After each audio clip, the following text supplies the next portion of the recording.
एक सेठ से लक्ष्मी जी रूठ गई। जाते हुए बोली, मैं यहाँ से जा रही हूँ, अब मेरी जगह नुकसान आएगा, तैयार रहना, और अगर तुम जाते जाते मुझसे कुछ मांगना चाहते हो तो बोलो।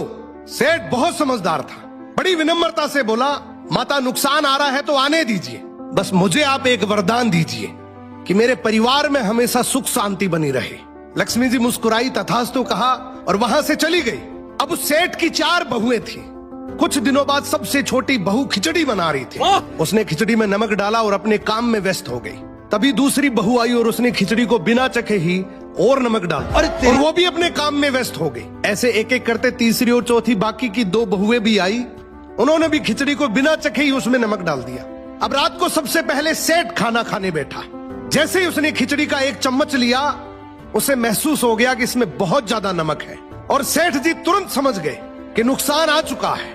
किसी से कुछ नहीं कहा, चुपचाप खिचड़ी खाई और चला गया। अब सेठ के बाद खाना खाने की बारी आई सबसे बड़े बेटे की। बेटे ने खिचड़ी का एक निवाला लिया। उसने परिवार वालों से पूछा, पिताजी ने खाना खा लिया? उन्होंने कुछ कहा?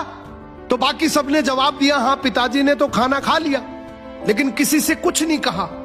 तो बड़े बेटे ने भी चुपचाप खिचड़ी खाई और चला गया। ऐसे ही करके परिवार के बाकी सारे सदस्य एक एक करके आए, अपने से पहले वालों के बारे में पूछा, कुछ नहीं कहा, चुपचाप खिचड़ी खाई और चले गए। अब रात को सेठ जी सो रहे थे, सपने में नुकसान आया और हाथ जोड़कर बोला, भाई मैं यहां से जा रहा हूं, मैं यहां नहीं रह सकता।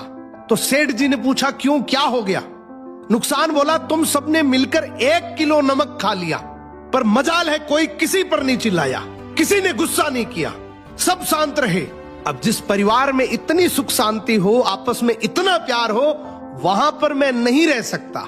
निष्कर्ष कि जिंदगी है तो उतार चढ़ाव, दुख सुख, फायदा नुकसान सब चलता रहेगा, लेकिन जिस परिवार में आपस में लोगों में प्यार है, सुख शांति है, छोटे में आदर, बड़े में बड़प्पन है, उस परिवार का कोई नुकसान, कोई आपदा कुछ नहीं बिगाड़ सकती।